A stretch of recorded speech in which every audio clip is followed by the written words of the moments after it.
I don't remember the last time my son yelled for me because he was excited. I only remember when he started asking for my time like it was an advanced booking.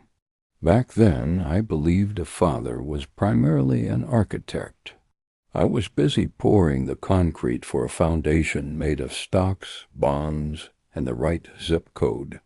I wore my 60-hour work weeks like a badge of honor, convinced that every dinner I missed was a necessary brick in the fortress of his future. I truly thought I was loving him through my absence. It happened over a pair of scuffed soccer cleats. He was 7, sitting on the edge of the porch, struggling with a stubborn knot. I was checking my watch halfway to the car for a flight I couldn't miss.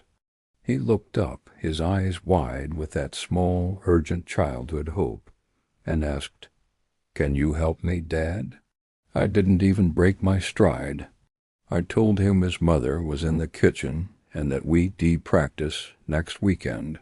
I didn't know that was the last time he would ever ask me to help him with anything that wasn't a bank loan. That next weekend never arrived, replaced by 1,000 other commitments I deemed more pressing. Somewhere in the silence of those years, he quietly decided that I was the man who provided the shoes, but not the man who helped him tie them. The word "Dad" began to lose its warmth, slowly cooling into a polite, professional distance. Now, when we sit across from each other, the air was thick with a chilling formality.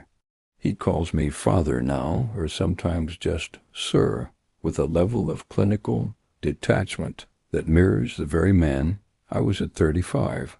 I want to tell him that I'm finally here, that the office is quiet, and I'm finally looking at him. But he doesn't look back for my validation anymore. He just checks his watch, tells me he has a hard stop at 4, and leaves. You can spend your life's energy buying your child a future, but you can't buy back a single Tuesday you spent ignoring the sound of your own name. If this story brought a face to your mind, perhaps today is a good day to reach out, not to talk about what's next, but to simply be present for what is.